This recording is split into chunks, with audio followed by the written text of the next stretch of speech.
You disgust me since the first day I met you. My daughter-in-law said at the engagement dinner. I smiled and waved at the host. Then a video started playing in the hall, and she froze at the table, Pratt, too. The first time he brought her over, I noticed she didn't sit back in the couch, just perched on the edge like the upholstery might stain her dress. She smiled at me with lips that didn't move above the teeth. It's so quaint here, she said, looking at the faded photo frames lining the mantel. Feels like stepping into history. After she left, Logan laughed. She's just not used to older homes. She means well. I nodded again, but something inside me pinched. Soon the bagels stopped arriving on Sundays. Logan stopped fixing things around the house. Instead, he started suggesting changes. New furniture. A different wall color. Fewer knickknacks. Sienna says the place feels cluttered. He told me one night, as if that explained everything. It wasn't long before he started repeating her phrases like gospel. He complained that my food was too salty. That my slippers made too much noise on the hardwood floors. That I should dress more age-appropriate when we had company. Little by little, he stopped sitting with me in the kitchen.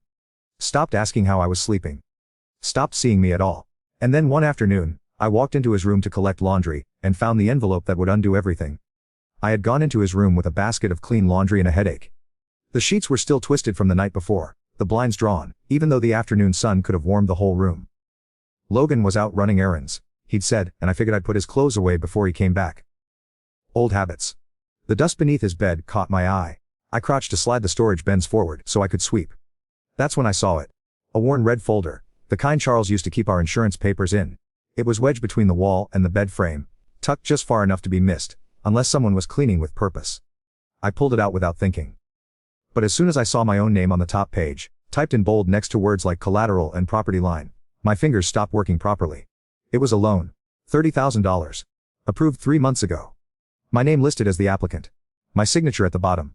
Only I had never seen that paper before.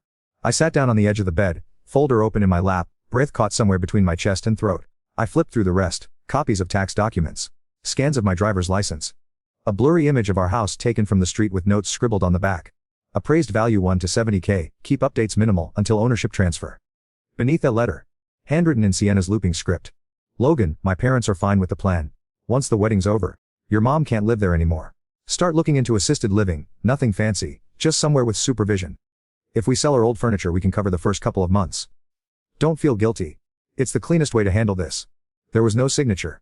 Just a heart drawn in pink ink. I thought maybe that was the worst of it. That surely no more harm could fit into one folder.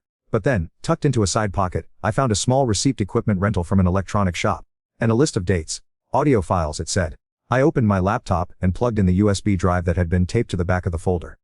The first recording started mid-conversation. My voice clear as glass. I've got about $3,000 set aside in the drawer under the kettle.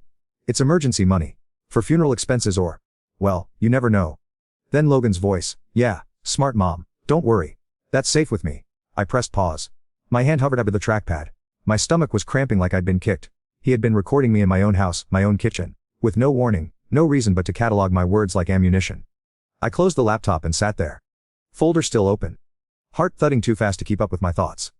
I wasn't just being pushed out. I was being prepared for removal. And that's when I couldn't let them decide what happened to me. The next morning, I sat at the kitchen table long before the sun came up. My coffee gone cold beside a folded napkin. I couldn't stop smoothing with my fingers. I waited until I heard Logan leave for work, a warehouse job he picked up 2 weeks earlier.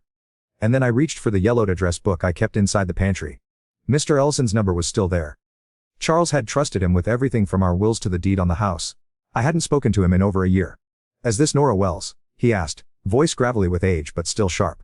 "Yes," I said, my throat tightening. "I need to speak with you. Privately. It's important."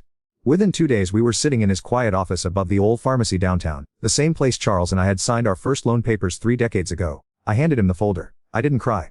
I didn't even flinch. He read everything in silence, nodding once in a while, adjusting his glasses.